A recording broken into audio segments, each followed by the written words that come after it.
Hey, I'm CNET's Chris, and right here is the Infinuvo Hovo 510. This is a new robot vacuum from Hong Kong manufacturer that produced one of our least favorite products last year. But this is their new offering to the robot vacuum world. Is it any better? Actually, yeah, it's quite a bit better. The CleanMate QQ5, the robot vacuum we tested last year, had a lot of just intrinsic problems with it. The bin was terrible. You couldn't take it out without spilling stuff. Not good. But this one has a much better bin. It's not a perfect bin, but compared to that bin, it is a great bin. Also, this one is better at navigating. It didn't fail our cliff test, and it just picks up stuff as well as you would expect from a budget price robot vacuum. This one cost $239 on Amazon. You can shop around, maybe get it for around $200. I think that's a good price. But let's take a look at how well it did in our tests.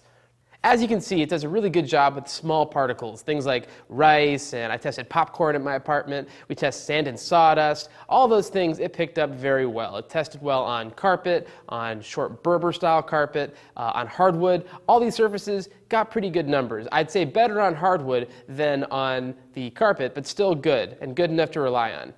One weak spot, though, was pet hair. The Infinuvo just didn't do a good job picking the stuff up. It would get tangled in the brushes and not make it into the bin, so all of those tests were pretty bad. The Infinuvo also wasn't quite as intelligent as some of the other robot vacuums that we've taken a look at. It takes a little longer. It kind of guesses about where it needs to go. It'll go over a lot of the same areas twice before it finds new stuff to pick up, so it's just not quite as efficient or smart. But if you leave it going, it will get the job done. The Infinuvo comes with a remote control that is circular in shape. You'll be able to steer the thing remotely yourself or set a time for it to go automatically, stop, start, whatever you need to do, all from the remote control right here.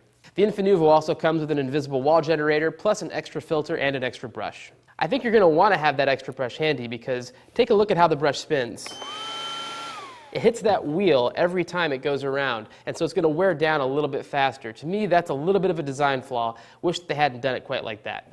The Infinuvo Hovo 510 is not as good a robot vacuum as the Neato Signature Pro or the Roomba 880, but it's also not as expensive a robot vacuum, and relative to the price, I think it's actually a pretty good value, especially if you don't have pets and if you have hardwood floors. For CNET, I'm Chris.